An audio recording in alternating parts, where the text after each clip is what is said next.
Buenas noches a todos y a todas. En primer lugar, pediros que disculpéis a nuestra alcaldesa. Ella quería estar hoy aquí, pero por motivos de salud no le es posible. Sabéis, como habéis podido comprobar cada vez que entráis a este salón, que las obras de la biblioteca están casi terminadas. Nuestra intención es inaugurarla lo antes posible, además de otros proyectos que ya están también perfilados o a punto de estar terminados, como el Centro Cultural El Arquillo, el campo de fútbol, la Plaza Juan Ramón Jiménez. Todas estas inauguraciones las pospondremos para después de Navidad, para rematar hasta el último detalle y sobre todo para que nuestra alcaldesa esté lo más recuperada posible.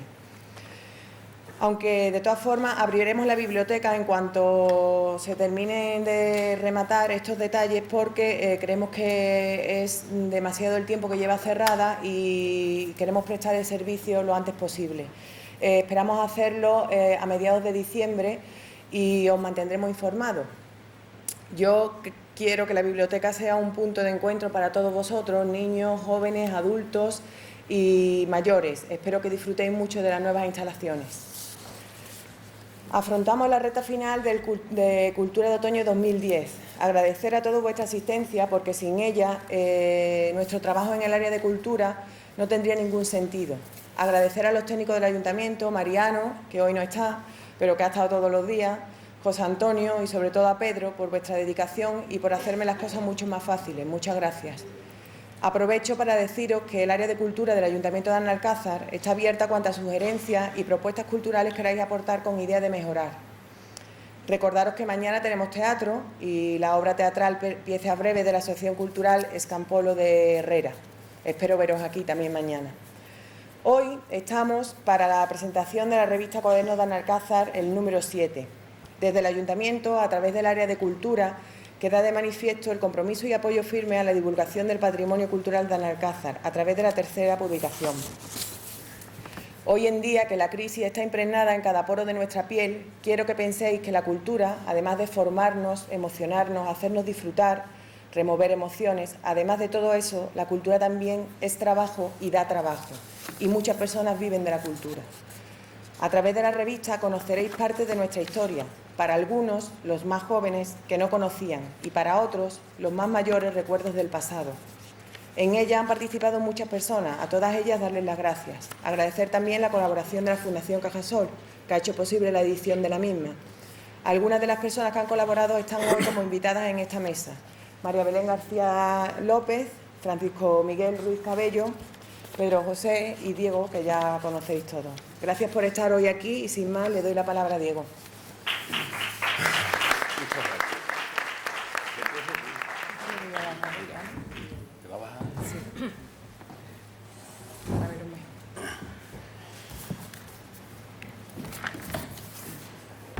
Buenas noches. Llega el otoño, llegan las primeras lluvias, llegan los grumelos y llega la revista en el Cultural de Otoño. Un año más. Yo quiero empezar agradeciendo. Alguien me puede acusar de dorar la píldora, pero ni es así. Yo soy de los que opina que hay que ser crítico, exigente, inconformista con la administración, pero a nosotros, el área de cultura del Ayuntamiento, nos prometieron en su legislatura la subvención de todos los cuadernos y con nosotros han cumplido. Y yo creo que al César lo que es el César, y con nosotros os damos las gracias, tanto Pedro como yo, como todos los que hemos colaborado y tanto los lectores fieles de esta revista, que son muchos, os damos las gracias por vuestra colaboración, que no hubiera sido posible que viera la luz sin el apoyo de ustedes. Muchas gracias. Por otro lado, me gustaría, son 7 números ya, 7 números que significan más de 140 artículos, que significan más de 250 fotos y que nos cuesta, es un esfuerzo grande, pero que si lo ponemos en la balanza, las satisfacciones son mucho más que los posibles disgustillos que a veces nos llevamos o que tengamos que... La satisfacción es enorme cada vez que asistimos, como decíamos hace un rato, a un parto de un número de cada revista. Yo quería también agradecer a Isabel Cabrera como autora de la portada, a José García Salado, a Justo Navarro, son los clásicos de la revista, Antonio Peña, a Frasquita, a los profesores Francisco Amores y Juan Antonio Silva, a María Dolores Solís Mora, a Pepe León, a Juan Cabrera Escalona, a Jerónimo Herrera López, a Carlos José Romero Mensaque y por su apoyo en el tema informático a José María Fuentes Arroyo y Ambrosio Lago. Y, cómo no, a los dos ponentes de esta noche que están aquí presentes, Francisco Miguel Ruiz Cabello y María Belén García López. Y nada más, yo sin más preámbulo voy a dar paso para que veáis el contenido de lo que la revista tiene y vamos a ir pasando página por página, vamos a ir rapidito porque también tenemos algunas fotos de las que vamos a poner hoy aquí, es que ya no tenían cabida en los cuadernos, pero no queríamos dejarla en el cajón y para que ustedes la veáis, ¿no? Al igual que un par de documentos sonoros que tenemos para que también lo veáis de algunos artículos que van en la revista. El primer artículo es la tercera parte del calendario meteorológico, que se dedica al verano, julio, agosto y septiembre. Y Pedro, que es el autor, junto con Antonio Peña, pues va a empezar a hablar de él.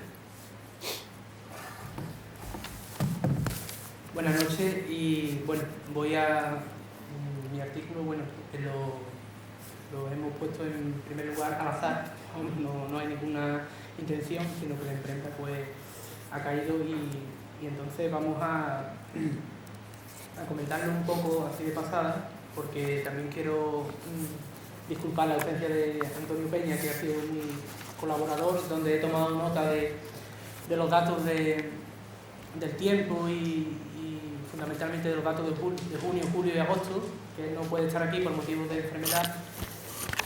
Y bueno, hago una breve introducción de cuáles son las características del verano en Alcázar, porque no es lo mismo un verano en cualquier parte de Andalucía, en Almería, en Huelva o en cualquier punto de España. Entonces el verano de aquí del pueblo pues tiene unas peculiaridades muy características, ¿no? Hacer una introducción y luego empiezo con los meses de julio y agosto,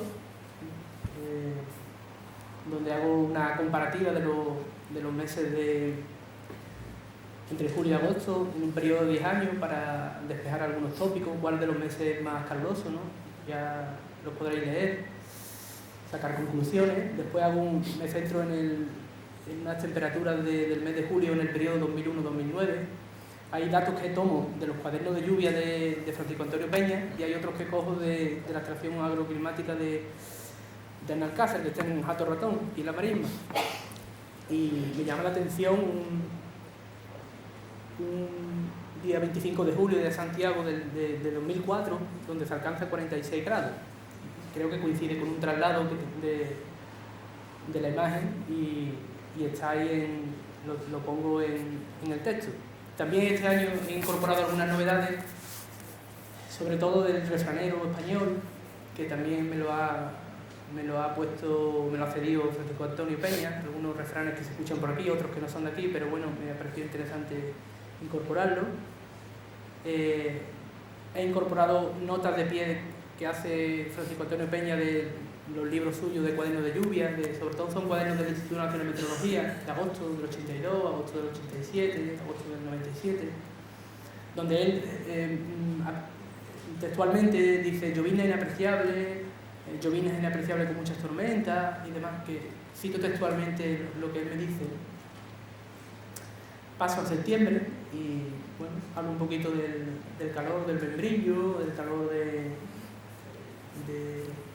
ese mes que también hay el membrillo de San Miguel, que ahí suele haber tormentas, suele haber también aparato eléctrico y demás. Y van a incorporar también un par de fotografías de los años 50, donde jóvenes del pueblo pues pasean en una tarde de verano, como en esta foto, podéis ver esta foto, seguida por Frasquita, y esta también, delante de la casa del Molino de la Patera, en las tardes de verano. Y bueno, el verano no es único aquí en Alcázar, yo lo sé, pero bueno, he cogido las características más propias de este verano y he plasmado un poco lo que con los datos mezclados, lo he metido como en una especie de datos y de y de sabiduría popular lo hemos visto y ha salido esto. Y bueno, entonces pues ya paso al segundo artículo.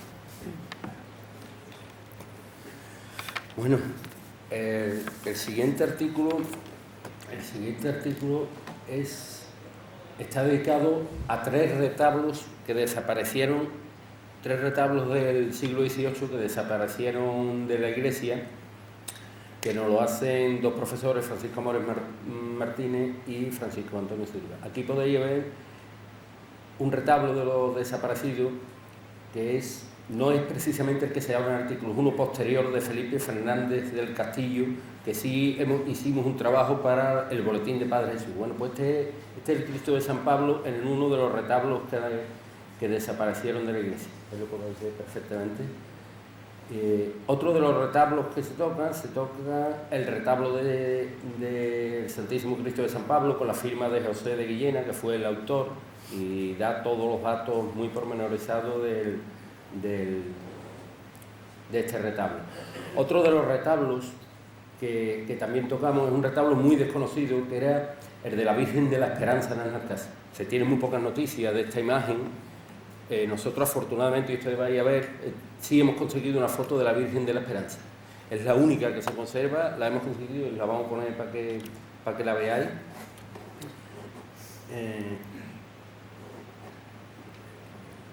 Esto corresponde al artículo de Pedro, del tema del verano, cómo se celebraba el verano, y vemos la famosa barca de Valdivia, y el que está detrás del remo es Francisco de Marinas. Se ve Pepito de Perea, el que está agachado, no me acuerdo, sí. Incluso en el fondo se ve ropa tendida de la gente que iban a lavar al río. Esto es la pasada del Pelal. Estos son jóvenes del pueblo bañándose en el río.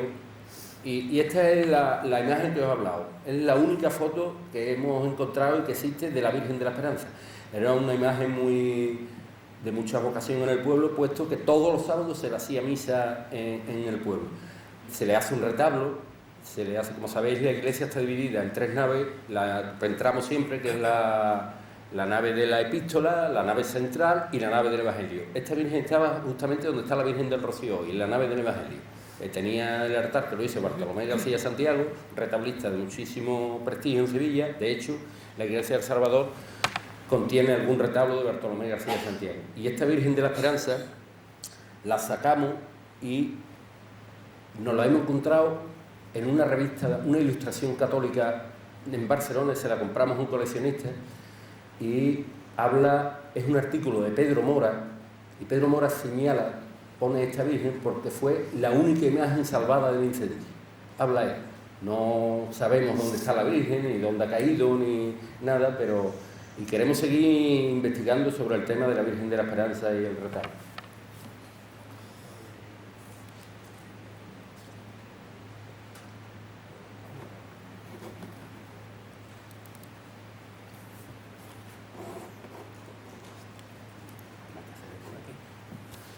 Seguimos, voy a ir un poquito deprisa porque tienen que intervenir la firma de Bartolomé García Santiago, que consta en el contrato. Y voy a seguir. Después hay otro retablo que es el de Pablo José de Martel sobre la Virgen del Rosario. Esta revista es muy rosariana, por llamarla de alguna forma, ¿no? Están los misterios del Rosario del coro de Ignacio Mora, está lo del retablo de la Virgen del Rosario y está la devoción a la Virgen del Rosario. O sea que la revista, esa es la firma de Pablo Martel. Voy a ir un poquito ligero, si no. Justo, que es un clásico de la revista, nos habla de las viejas creencias y prácticas en torno al nacimiento en las Alcázar, desde que la mujer se queda embarazada hasta el bautizo.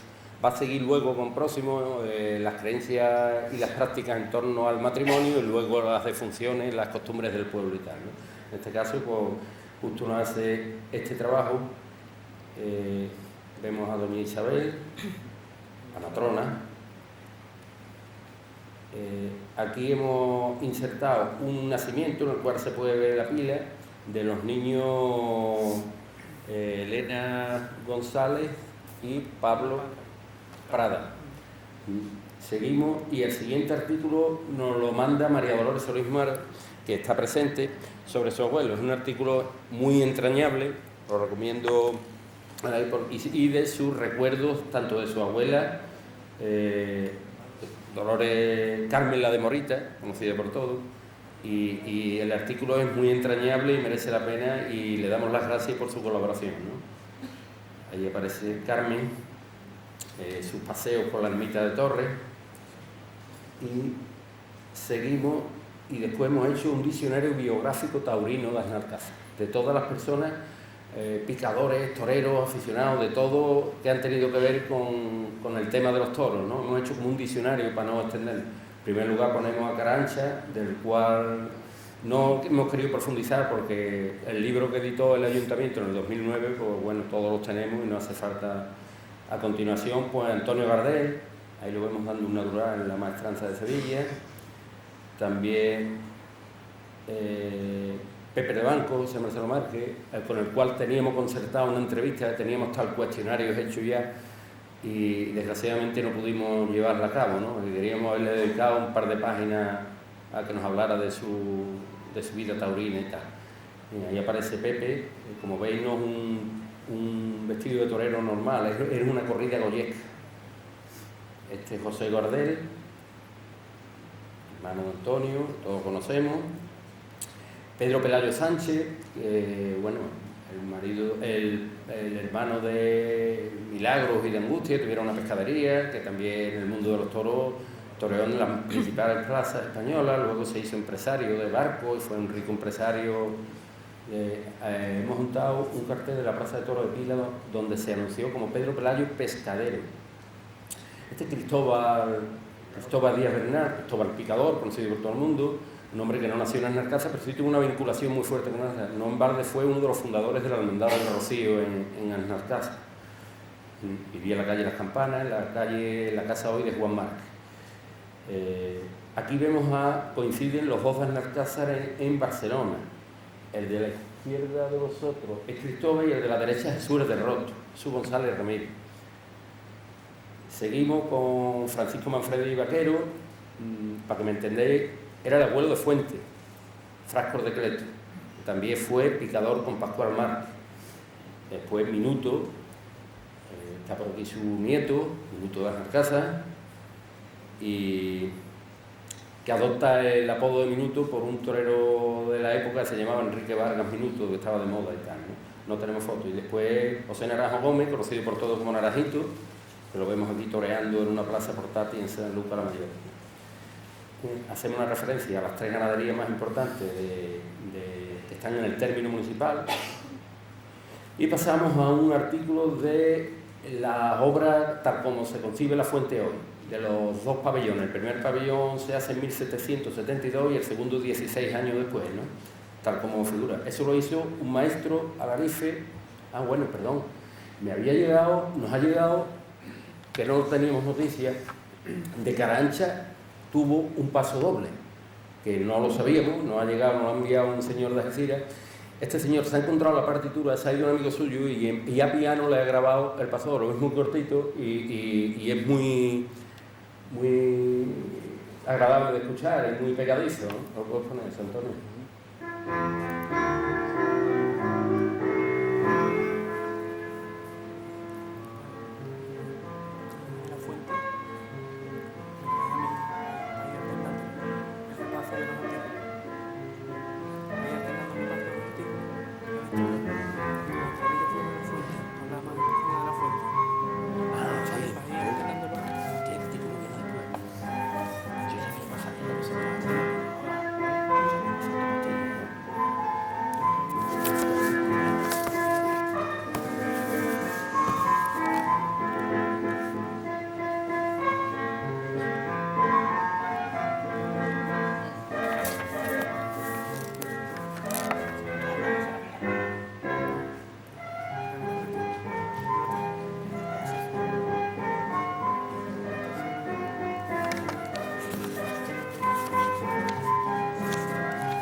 Este es Pedro Pelayo, si lo vemos la foto. Este es Pedro Pelayo toreando la plaza del Cabildo. Este es Cristóbal, que ve su porte de buen jinete ahí. Este, el de la izquierda de la chaqueta blanca, es Naranjito, haciendo el paseillo en San Lucas, recibiendo los máximos trofeos que habría toreado. Esto es un ejemplar del partido de Resina, de los famosos Pablo Romero que están en nuestro término municipal. Ese es José Gardel. Y bueno, esto es ya la Galería de la Fuente. Esto corresponde a un artículo que hemos hecho del oficial que se llamaba Pedro Franco, y que esta es una de las Galerías de la Fuente que teníamos fotos que van desde la figura cilíndrica hasta la fuente, ¿no? Ahí nos hemos encontrado también, aparte que glosamos un poco la figura de Pedro Martín. Pasa, sí. Pasa. Sí, pasa. Viene una, eso lo voy a comentar muy rápidamente. Ese dibujo de la izquierda es una lacería o no me acuerdo de otro nombre tiene, bueno, que he hecho a compás, como veis, este hombre, y trabajó ese dibujo. Eso está en el fondo de la galería y se conserva todavía tal como veis, a pesar de que han pasado casi 300 años. Aquí vemos también cómo él dibuja a carboncilla un espadachín, también está en el fondo de la galería. Esto es con carbón, que se conserva todavía esa pintura. Es un espadachín, podría ser con un antifaz y Este artículo lo dedicamos a Gabriel Ortega Gómez, que estuvo aquí casi un año en la residencia de ancianos. Pepe glosa un poco su figura y la importancia que esta mujer tuvo como recitadora. Y la segunda parte del artículo, ahí veis como Mingote, famoso Mingote, le dedican al deseo una viñeta cuando fallece. Más o menos así era Gabriela cuando estuvo aquí, ¿no? Y yo lo que hago es la segunda parte del artículo, que es la relación de Gabriela y Ana Casa y mis vivencias con ella. Seguimos el artículo. Este artículo es uno de los clásicos y más esperado de los clásicos de la revista, que es José García Salado, con esa fuerza narrativa que él tiene a la hora de escribir. Y la verdad que os pido que lo leéis detenidamente, porque es entrañable, está perfectamente narrado, perfectamente ambientado, y es una de las joyas de estos cuadernos, ¿no? Este artículo que pido por favor que lo leáis detenidamente, porque merece la pena, ¿eh? Seguimos, algunas fotos del artículo de José. Y después pasamos a un disco que se grabó hace 40 años, del grupo de los Almanzasa, lo podéis ver, que lo componía José Marcelo Gómez, los tres que están de pie, de izquierda a derecha, José Marcelo Gómez, Pepe de Caridad, Pepito Carancha, Gómez Marcelo, perdón. Juan Gómez Marcelo, y sentado a la izquierda está Ignacio, la postura muy típica de él, Luisa Márquez, Domingo Sánchez, Micaela y Benjamín. Interpretan, ahora que se ha declarado el flamenco Patrimonio de la Humanidad, tenemos un documento sonoro vamos a poner 3 canciones y de lo que grabaron aquel día. Lo grabaron en directo. La primera canción es letra y música de Ignacio Mora y el estilo que se toca es por guajira. La segunda es letra también de Ignacio Mora y el estilo es por petenera. Y la tercera es letra popular, la música es de Domingo Sánchez, está aquí presente, y el estilo es por tanguillo.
Sí nos hemos dejado detrás un documento, lo tienes cuando hablamos de Graviera.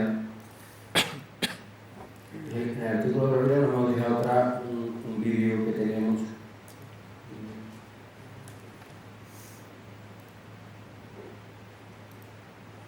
Que creo que merece la pena que lo veamos.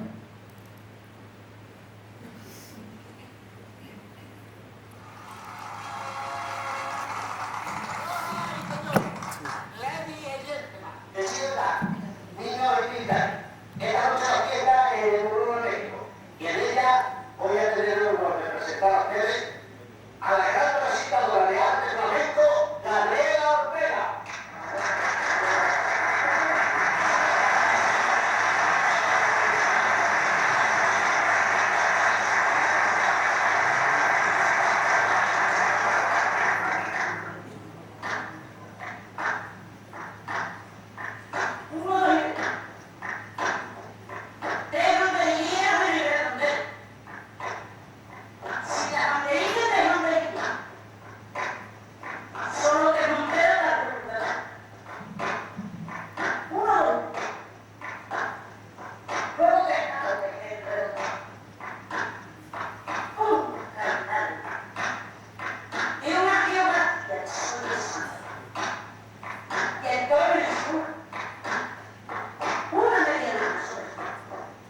Bueno, hemos visto una muestra del talento de Gabriela y ahora a continuación le voy a ceder la palabra a uno de nuestros invitados, que es Francisco Miguel Ruiz Cabello.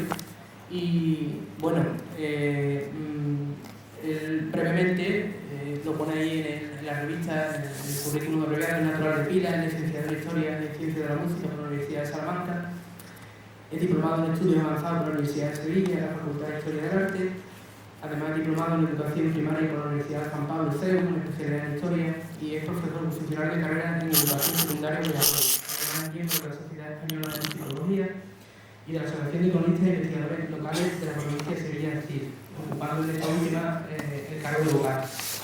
Son numerosos los artículos, ya lo podréis leer, que ha confeccionado para la historia de Pilas y demás. Y bueno, te cedo la palabra a Francisco Miguel para que nos profundice un poquito esa vinculación del rey Felipe IV con Ana de Alcázar. Gracias, Pedro. ¿Está funcionando bien? Sí, yo creo que sí. Buenas noches. Bueno, yo le quería hablar un poco de lo que ha sido el origen del trabajo, resumidamente. Los documentos, la verdad es que me he encontrado documentos que merece la pena leerse por entero y por eso lo incluyo en ese trabajo. Aquí voy a hacer simplemente una especie de somera introducción, ¿no? Se puede decir que el origen de este trabajo se halla en las investigaciones que he estado realizando en el Archivo Parroquial de Pilas sobre el siglo XVII, donde encontré el testimonio del párroco describiendo las exequias que se realizaron a la muerte del rey Felipe IV en 1665. En este escrito singular se menciona también la presencia en dicho acto del clero de Alcázar, además del de Villamanrique, lo que pone de manifiesto la tradicional hermandad que siempre ha existido entre nuestros pueblos a la hora de organizar un evento de especial solemnidad. Fue así que, deseando ampliar el tema, me trasladé a Alcázar para buscar en su archivo, pero no en el archivo parroquial, cuyos fondos para esta fecha se han perdido, sino en el archivo municipal, pues es de sobra conocido que los ayuntamientos sufragaban en gran parte las principales fiestas del calendario litúrgico y no era descabellado pensar que, por su carácter oficial, también interviniesen en la celebración de un funeral regio. Efectivamente, gracias a las facilidades que me dieron para la consulta de los documentos, que ya han sido digitalizados, me fue posible reconstruir las gestiones que realizó el Ayuntamiento para que el pueblo de Alcázar, en la medida de sus posibilidades, rindiese honores al monarca fallecido, lo cual nos permite echar una mirada al pasado de esta localidad en una situación bastante peculiar. La sucesión de los hechos es de por sí interesante. El rey Felipe IV falleció en Madrid el día 17 de septiembre de 1665, pero la comunicación oficial pidiendo los sufragios por su muerte no llegó a Sevilla hasta el día 5 de octubre. El día 6 de octubre se remite a cada pueblo, desde la capital hispalense, un bando ordenando la celebración de honras fúnebres. Y aquí es donde cada lugar ya actúa como lo estima conveniente. Pues en el penoso estado en que se encontraban las arcas de los municipios españoles en aquel periodo histórico, asfixiados por los impuestos o tributos, las continuas cargas y glebas de soldados para abastecer los destacamentos de paso que se dirigían a los diferentes frentes de guerra y las malas cosechas de aquellos años, la verdad es que tener que hacer frente a tales gastos extraordinarios suponía un verdadero sacrificio para los vecinos y no resultaba fácil organizar de la noche a la mañana una ceremonia de ese tipo. Analcázar aprobó la celebración de las honras en su cabildo del día 21 de octubre, cuando el alcalde ordinario por el Estado Noble, don Diego de Miranda, y leo textualmente, con voz baja, dijo: «Señores, ya vuestras mercedes sabrán, pues corre públicamente, cómo Dios nuestro Señor fue servido llevar para sí al rey don Felipe IV de este nombre, nuestro rey y señor, cuya pérdida será a todos sus reinos siempre lamentable. Y a este cabildo, y a cada uno en particular, toca hacer las demostraciones de sentimiento que tan grande pérdida merece, procurando, como leales vasallos, hacer las honras y sufragios que este concejo siempre han por sus reyes y señores. Pero, dada la necesidad de echar mano a los fondos de propios del ayuntamiento, fue preciso solicitar previamente la autorización del señor de la villa, don Baltasar de Vergara y Grimón, quien desde Sevilla, y por mediación de su interlocutor y alcalde mayor, Domingo Perogrullano, responde con una extensa carta el 29 de octubre, animándoles, y leo, a que prosigan en ejecutar su tan honrada voluntad como digna estimación, disponiendo que hagan dichos sufragios por su majestad y las honras y autoridad en ellas que a tan gran rey se deben, que aunque lo contradiga el tiempo que hoy se goza y tantas calamidades que se padecen, no disminuyen los caudales para las buenas obras, antes por estas se aumentan aquellos, y vuestras mercedes quedarán gozosos de haber cumplido de su parte con tanta reputación». En cierta manera, el señor Perogrullano tenía un poquito de guasa, dada la difícil situación económica que vivía aquel pueblo, para exigirles encima que reunieran un dinero extra. En fin, que autorizados por su señor y por la grandeza de tan gran monarca, como por los grandes deseos y amor con que esta villa acostumbra a servir a reyes y señores, el consistorio de Analcázar llegó el día 3 de noviembre al siguiente acuerdo: que de lo que se hallare más pronto se saquen 200 ducados para que se gasten en lutos y sufragios, y se saquen por vía de préstamo, para volverlos a la bolsa o bolsas donde se sacaren. Así, en tanto que se reunía el caudal, se fue demorando la fecha de celebración de las exequias en memoria del monarca, hasta el punto que fue la propia Iglesia quien se adelantó al ayuntamiento, celebrando en Pilas unas solemnes honras el día 8 de noviembre. Honras a las que asistió, y leo el documento que he encontrado allí en Pilas, que asistió la comunidad del convento de San Francisco de Villamanrique y el clero de la iglesia de la villa de Analcázar. Siguióse la misa mayor que celebró con mucha devoción el bachiller Francisco de Silva Gobea, cura beneficiado, diácono el licenciado Antonio Esteban de Feria, cura de la dicha villa de Analcázar, y subdiácono el licenciado Juan Mateos Ponce Durán, sacristán mayor en dicha iglesia. Finalmente, una vez conseguido el dinero, el ayuntamiento de Analcázar anunció a sus vecinos el 22 de noviembre la orden de vestir de luto por la muerte del rey ocurrida 2 meses atrás. Y no se crean que fue un retraso excesivo. El ayuntamiento de Sevilla, también por problemas económicos, celebraría las exequias en marzo de 1666, 7 meses después de fallecer el monarca. Pues bien, aunque el 22 de noviembre, se puede decir, cuando se anuncia este edicto a los vecinos, aquí se incluye, en el archivo municipal, se incluye un documento que es de lo más pintoresco. Se trata del comunicado literal que aquel día hizo pregonar el ayuntamiento por las calles del pueblo.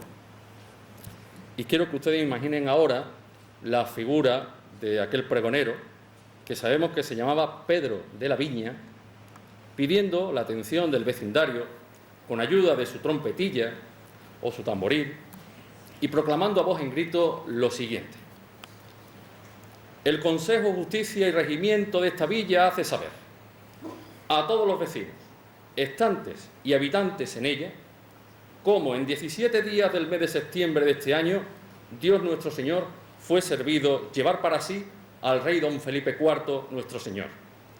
Y porque la falta de un rey tan católico es justo que todos sus súbditos y vasallos hagan por ella la demostración de sentimiento que pide el amor y la obligación, encomendando a Dios nuestro Señor su ánima y poniéndose todos de luto.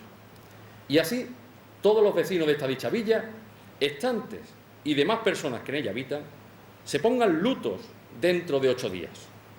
Las personas que pudieren, sotana y capa larga a los hombres, y las mujeres, saya y jubón negro, y los hombres de corto caudal, medias negras, mangas cerradas, balonas sin puntas y sombrero sin toquilla ni forro, y lo traigan en cuanto se trajere en la ciudad de Sevilla, cabeza de este reinado, y lo cumplan así, pena de 3000 maravedíes al que lo contrario hiciere, y además de la dicha pena, a los hombres 10 días de cárcel.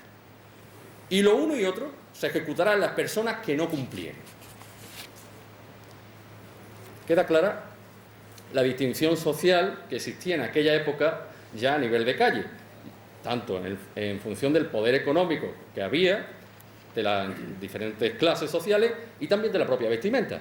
De tal manera que el que tenía más dinero vestía de una manera y el que tenía menos de otra.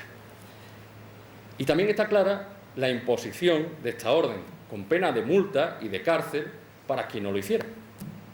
Con ello se estaba aplicando fielmente lo que ordenaba el bando enviado por los regidores de la capital hispalense, que dice así, y ya con ello acabo: que mandéis pregonar públicamente en las plazas y lugares públicos de esta dicha villa que todos los vecinos y moradores estantes y habitantes en ella, así hombres como mujeres de 15 años de edad arriba, dentro de tercero día que fuere pregonado, se pongan luto, de capas y caperuzas negras los oficiales de este concejo, y los demás caperuzas, y no las teniendo, sombreros negros sin toquilla, y las mujeres tocas negras, por la muerte de su majestad, y no se les quite hasta un día después de haber hecho el novenario y honras que haréis el día que señalaredes en vuestra iglesia, que se entiende doble de campanas desde el mediodía, en el cual se han de decir unas vísperas, y el día siguiente su misa de requiem cantada.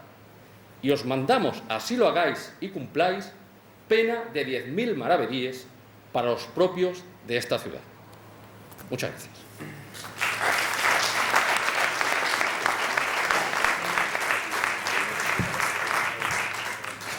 Bueno, otra cita con la historia la tenemos con doña María Belén García López. Vosotros ya la conocéis de la anterior edición de la revista, que también fue la primera colaboración. Pero antes de ceder la palabra, a mí me gustaría reseñar aquella mañana que fuimos Diego, tú y yo, a la primera vez al archivo, y aquella inmensidad del archivo, ¿no?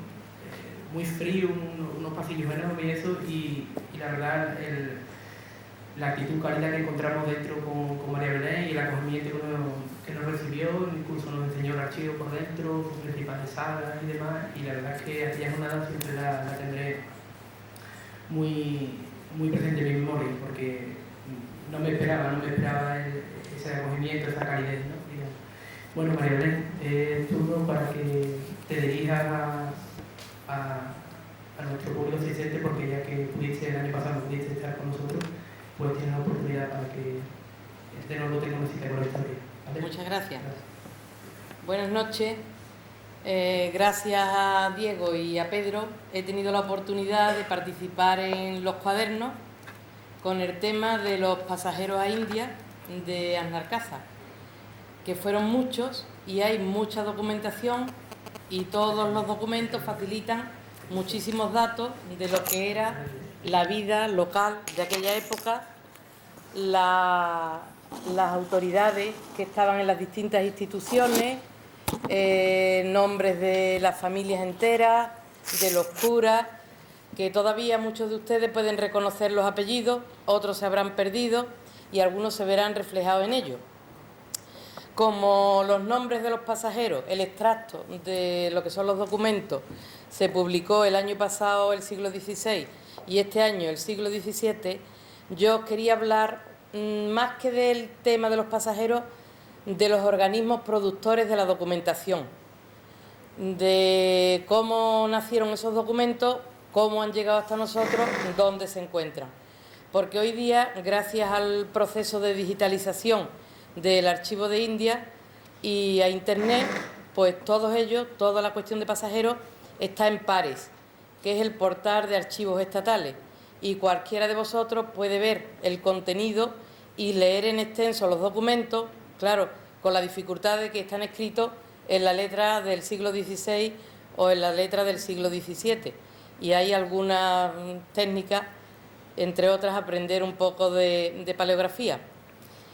El primer organismo importante y productor de estos documentos es la Casa de la Contratación. La Casa de la Contratación se funda en Sevilla en 1503. Ya con anterioridad, desde el primer viaje de Colón en 1492, se habían colocado los cimientos del nuevo organismo, pues en las instrucciones que los Reyes Católicos habían dado a Colón para el primer viaje, habían dispuesto que todos los contratos de las personas que integraban aquella primera expedición estuvieran reseñados ante notario, así como las mercancías que se llevaran. Todo se hizo por Colón y el deán de la Catedral de Sevilla, don Juan Rodríguez de Fonseca, ante Juan de Soria, lugarteniente de los contadores mayores de Sevilla, de modo que todo quedara bien registrado bajo pena de confiscación de aquello que al llegar a las Indias no se encontrara en el correspondiente registro. Cuando fue a prepararse el segundo viaje de Colón, que ya los reyes vieron que era más entidad la que tenía que aquel primero que habían financiado un poco así desconfiando de Colón, pues dispusieron sus majestades el establecimiento de una aduana en Cádiz para la salida y otra para controlar la ida y la vuelta y otra en la isla española, Santo Domingo, para el depósito de las mercancías tanto a la ida como a la vuelta, y que 3 funcionarios acompañaran a Colón para la supervisión del monto de aquellas y de las cuentas de su valor. Eran estos un tesorero, un contador y un factor, y al tiempo otros 3 con los mismos cargos quedaban en Sevilla a las órdenes del mismo que hemos visto antes, el deán don Juan Rodríguez de Fonseca, para la preparación de las sucesivas expediciones. Una vez afincados en Sevilla estos funcionarios representantes de la corona para el cuidado de la Real Hacienda y resultando insuficiente la aduana de Cádiz, los reyes decidieron finalmente crear y establecer en Sevilla la Casa de la Contratación de las Indias y tomaban el modelo de la Casa de las Indias que ya tenían establecida los portugueses para sus expediciones por las costas africanas. La Casa de la Contratación se ubicó en principio en el edificio de las Reales Atarazanas, que hoy día alberga un museo. Estaba inmediato al río, llegaba hasta el propio río y allí estaban los que diríamos hoy los astilleros de Sevilla. El edificio en el Arenal de Sevilla no era suficiente para acoger no solo las mercancías, sino también la tarea burocrática. Y entonces las oficinas, lo que sería la oficina, se trasladó al Alcázar, quedando situada en la Sala de los Almirantes, abierta a la Plaza de la Contratación, que lleva su nombre por ella, y allí quedó hasta 1717, en que fue trasladada a Cádiz. Nace en principio, pues, como factoría, lonja y depósito de todas las mercancías que habían de llevarse a las Indias y traerse de ellas, y al mismo tiempo como administración de los ingresos que la corona había de obtener de todo aquel tráfico comercial. El artículo 1 de las ordenanzas de 1503 dicen que la casa había de servir para que en ella se recojan y estén el tiempo que fuere necesario todas las mercaderías y mantenimientos y todos los aparejos que fueren menester para proveer de todas las cosas necesarias para la contratación de las Indias y para las otras islas y partes que nos mandaremos. Pero Como desde el principio la Casa recibió el encargo de organizar por completo las expediciones, fue ganando múltiples facultades y una gran autoridad, pasando a segundo término las meramente comerciales y aduaneras. Para no ver entorpecida su labor por las autoridades judiciales, los oficiales de la Casa solicitaron muy pronto al rey una jurisdicción especial para todos los asuntos de comercio, y aunque en principio se les negó y solo se les concedió facultad para nombrar un juez, a finales del siglo, en 1596, ya lo habían conseguido y los oficiales se convirtieron en jueces oficiales y la Casa en real audiencia de la contratación. Lo mismo ocurrió en el plano político y en el administrativo, ya que hasta la constitución del Consejo de India, que fue en 1524, todos los asuntos del gobierno de las Indias dependieron de la Casa.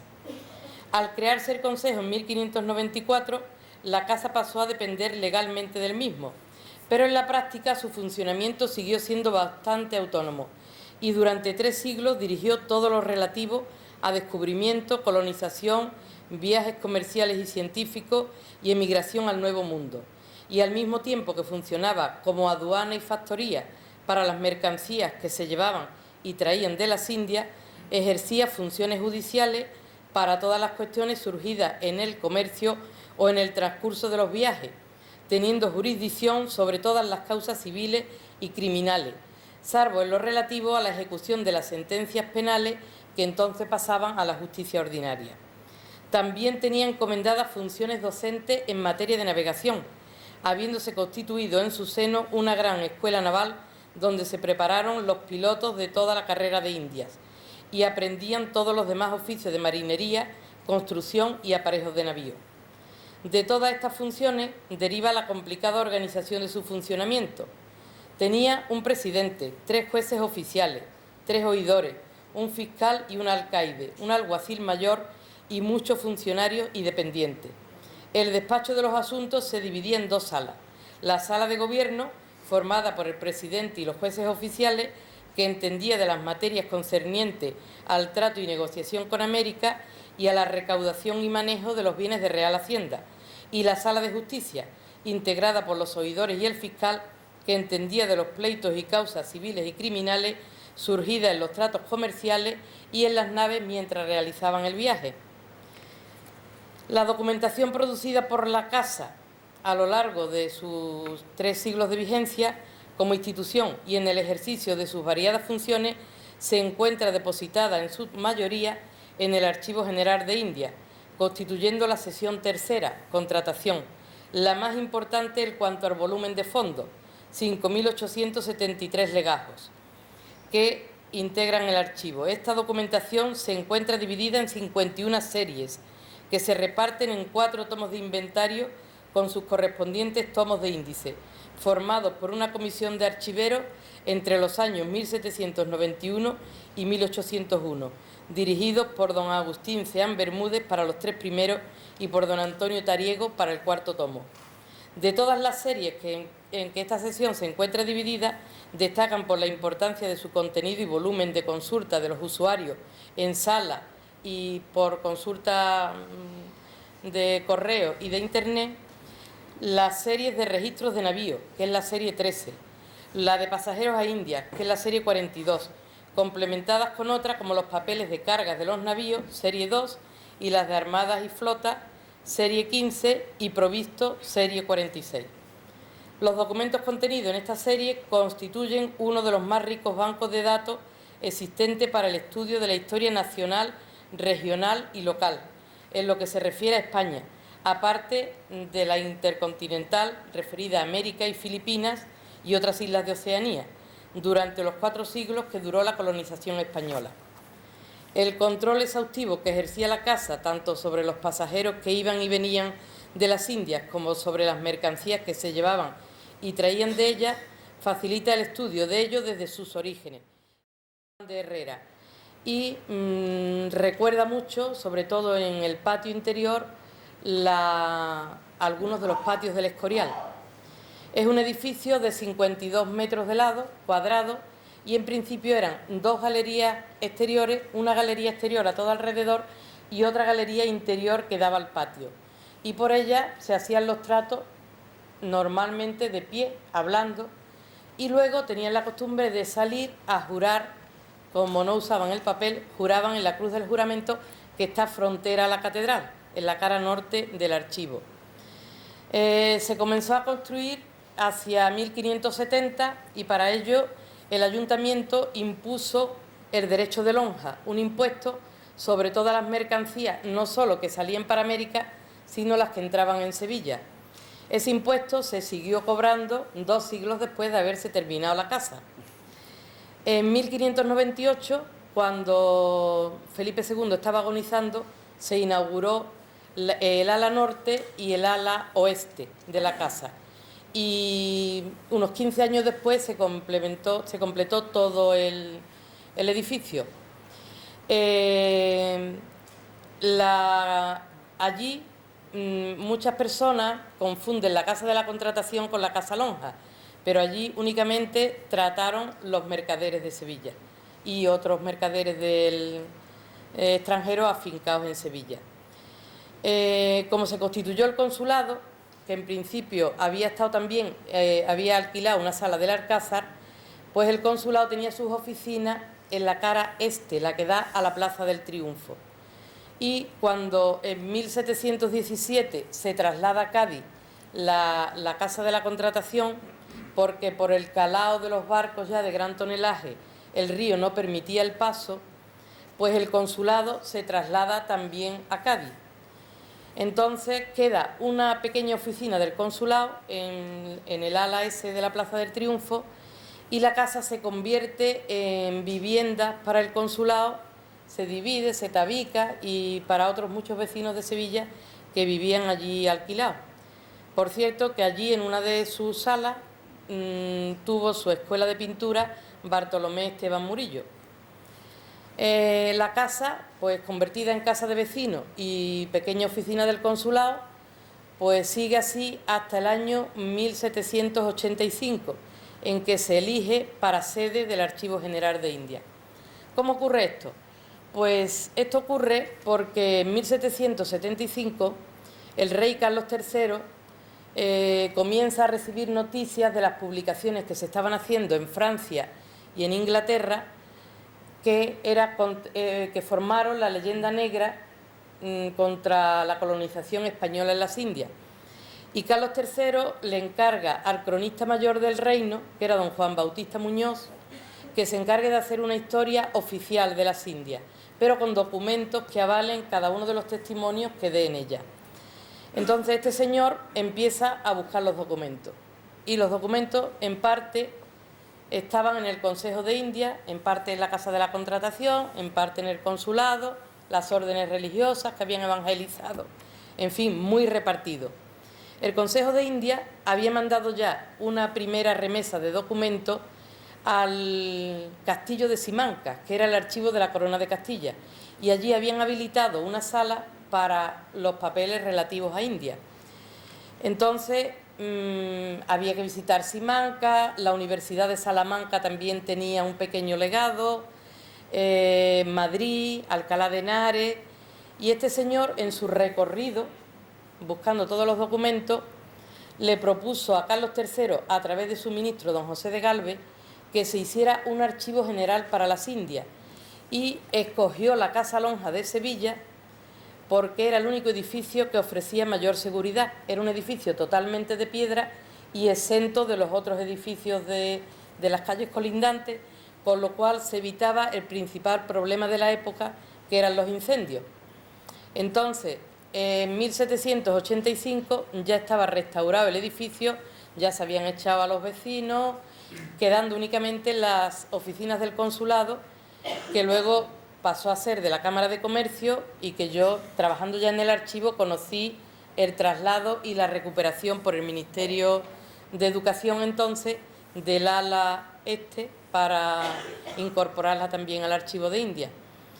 El archivo, las obras duran aproximadamente, son 5 años los que está en restauración el edificio, y en 1785 llegan los primeros carros en carreta, 14 carretas, en días sucesivos otras 14, que vienen de Simancas. Por eso, cuando entréis en el organigrama del Archivo de India, casi todas las primeras series de documentos se llaman Simancas, porque proceden del Archivo de Simancas. Luego vinieron otras que procedían ya de Madrid, del Consejo de India, y luego llegaron otras que procedían de los ministerios. La Casa de la Contratación incorporó de inmediato toda la documentación de la casa que estaba en Sevilla. Y luego, a lo largo de ya casi del siglo XIX y un poco a principios del XX, vinieron otros documentos que estaban en distintos organismos de Cádiz, aunque no todo. En Cádiz hay parte también de la Casa de Contratación.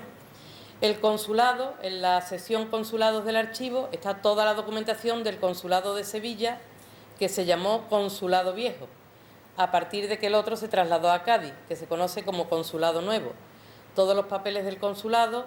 Luego está también hay mucha documentación gracias a la sección de patronato que se forma, pues en los reyes de España tenían concedido el patronato eclesiástico de las Indias por las bulas papales. Entonces el Consejo de Indias administraba lo que era el pase regio, que era la autorización que los reyes tenían que dar a todos los documentos que pasaban para las Indias, que eran el nombramiento de los curas, de los obispos. Todo ello constituye la sección de patronato, a la que se han añadido también documentación sobre Colón y documentación sobre Hernán Cortés y todo lo relativo a los primeros descubrimientos y colonización de las Indias. Esta es una sección facticia. La sección de contratación, la sección de consulado, la sección gobierno son orgánicas, porque proceden pues de los tres organismos fundamentales: la Casa, el Consulado y el Consejo de India. Luego pues fueron incorporándose otras instituciones, como la sección de correos, que tiene toda la documentación desde que se funda, eso ya en el siglo XVIII, se funda la institución de correos con las Indias, todo lo que llevaban los barcos, el registro de los documentos que se llevaban y se traían. Y luego hay una sección muy importante también para los datos que nos interesan, que es la sección de Estado, que sería lo que hoy es el Ministerio de Asuntos Exteriores, la documentación de la Secretaría de Estado, que contiene pues casi todos los procesos independentistas, ya llegado el momento de terminar la colonización española. Estas sesiones para la historia local, para los datos que sacamos de nuestros pueblos, la Casa de la Contratación, el Consulado, los juzgados de arribada, que cuando ya la casa deja de existir después del reglamento de libre comercio, pues en el puerto de Cádiz, en el puerto de La Coruña, en el puerto de Bilbao y posteriormente en el de Barcelona, se crean unos juzgados de arribada que se encargaban del control de los pasajeros y mercancías y facilitaban los pasaportes con los que ya la gente iba a sus destinos. Pues todo esto nos dan muchísimos datos, no solo de las personas que fueron, dan datos de los que llevaban, con lo cual podemos saber incluso lo que se comía en la época, lo que constituía la dieta de los navegantes y de las personas que viajaban a India en los meses que duraba la travesía, la ropa que llevaban, hay listas de ajuares completas, los libros que llevaban, que como los tenía que autorizar el Tribunal de la Inquisición, pues pasaban luego registro en el Archivo de India. Y todo ello pues constituye pues una fuente inagotable, tanto para los aspectos políticos, sociales, económicos, como idiosincrasia del pueblo. La parte de pasajeros, en Aznalcázar hay muchísimos pasajeros. Yo he hecho también los de Pilas y hay bastante menos. Hay muchos en el siglo XVI y muchos en la primera mitad del XVII, porque a partir de 1630 se interrumpe el flujo de migrantes de aquí, de Aznalcázar, no sabemos por qué, si es que el pueblo estaba en mejores o en peores condiciones y la gente no emigra. Y de esta gente que emigraron conocemos los datos desde que salieron, debido al fuerte dispositivo que la corona organizó para que a las Indias pasaran personas de buena vida y sanas costumbres, que fueran cristianos, que lo tenían que garantizar ellos y sus padres y abuelos, y que no pasaran ni judíos ni moros, que los acababan de expulsar los reyes católicos de la península, y también había una prohibición especial para los gitanos, por sus costumbres vagabundas y porque la mayoría entonces tampoco eran cristianos.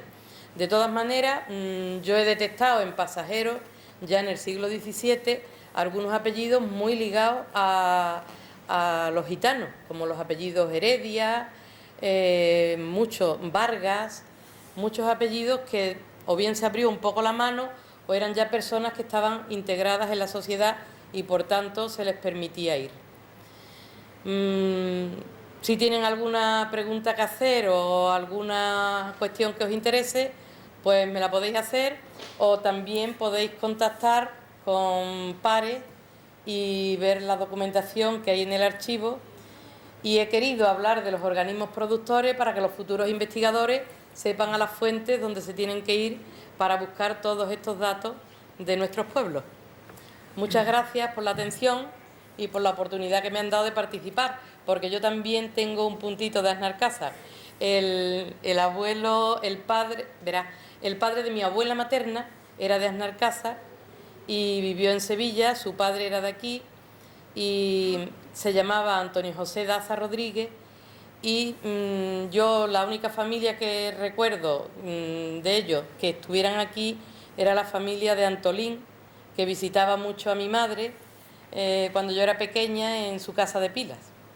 Bueno, pues muchas gracias y buenas noches.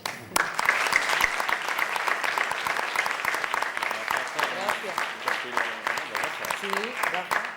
Gracias, María Belén. También gracias, Francisco Manuel, porque nos han hecho una proyección de hace 350 años, como la vida cotidiana de nuestros paisanos pues tenían que pasar una serie de vicisitudes, de enormes y obstáculos para poder vivir, ¿no? Bueno, ya para ir finalizando un poco esta presentación, nos retrotraemos al artículo que elabora Juan Cabrera Escalona sobre la guardería forestal del Estado en los Pinares de Aznalcázar, y al que agradecemos enormemente su colaboración. Ya me consta que está preparando algunos temas más para próximas ediciones, si conseguimos publicarlas. Aquí podéis ver fotos del monumento que se dedica al guarda forestal, el acto que hubo en 1977. Aquí una tarea que corresponde al padre de Juan Cabrera Marcelo, en 1966, una de las tareas que se determinaban en el cuerpo de forestales.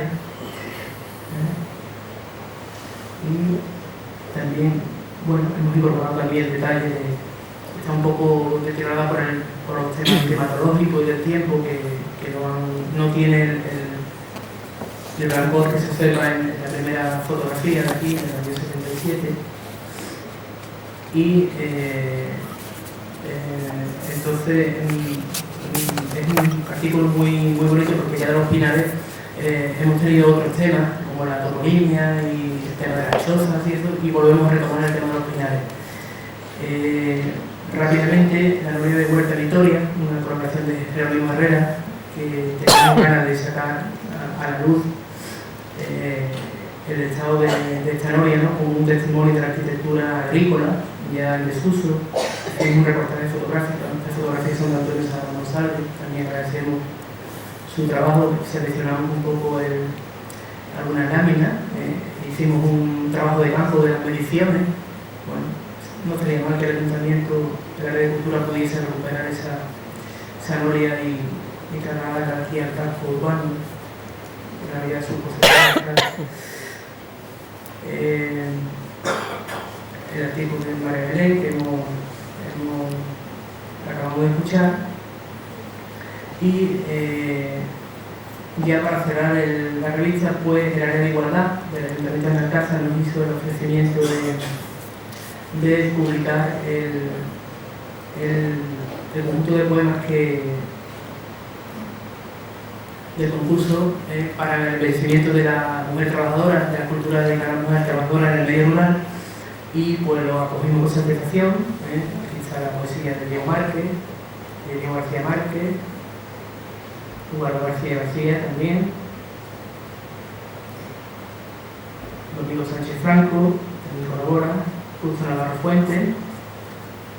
También agradecemos la sección de las fotos donde están las dos hermanas Carmela y Cedonia García González, la imagen típica de la mujer que transportaba el agua por los cántaros.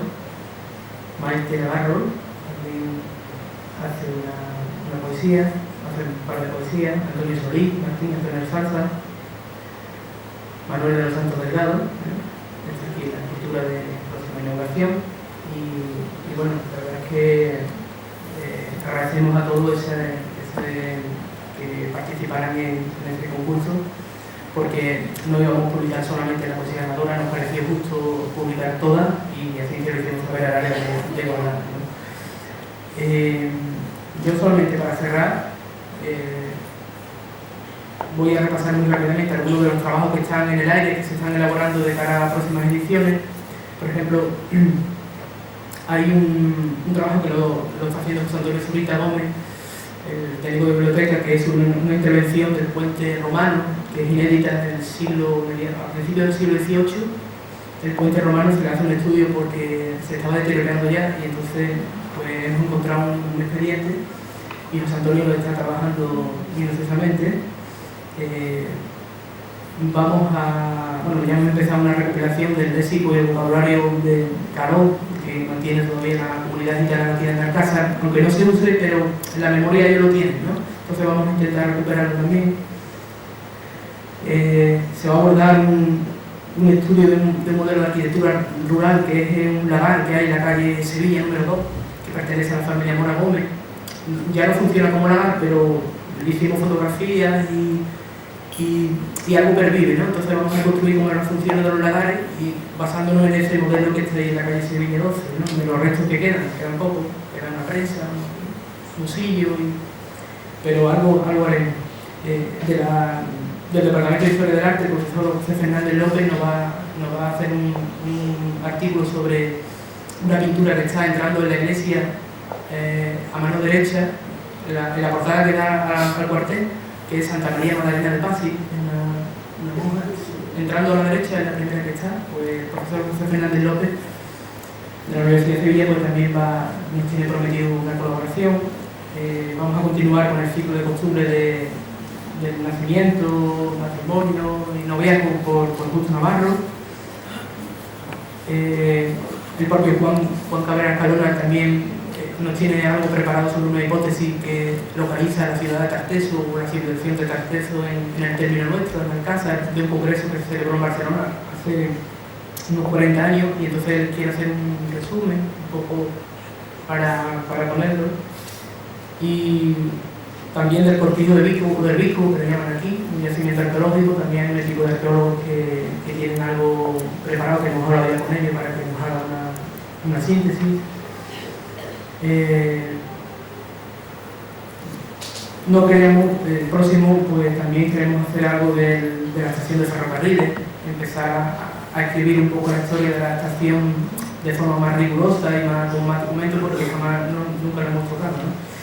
Y bueno, pues hacer el llamamiento, de nuevo, que las páginas están abiertas y que acogeremos todas las colaboraciones dentro de un poco de la línea que ya conocéis la revista y que estamos a vuestra disposición para todos, ¿vale? Gracias.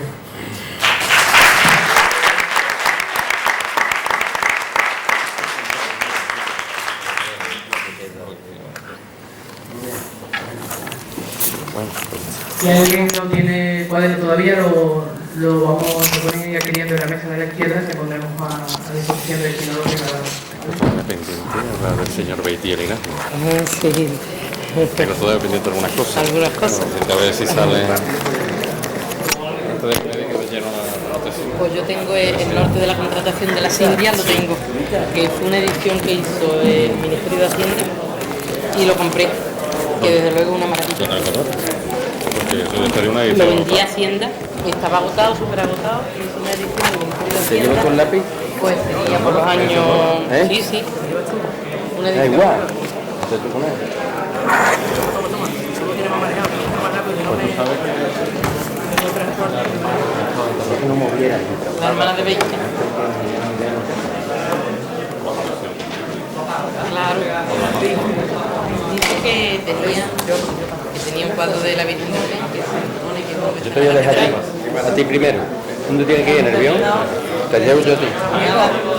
Ven, ya nos vamos. Sí, sí, sí.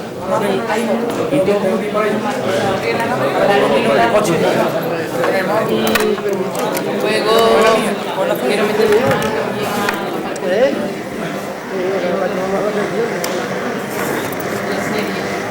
y a ver si hay, porque nombraban, dejaban dinero para capellanía, por cosas de eso, dejaban dinero a los familiares.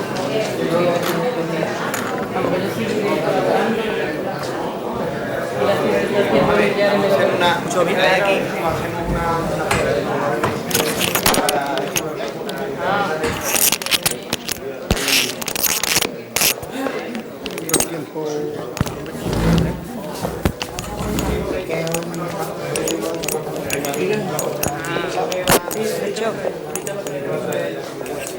Si hay hueco.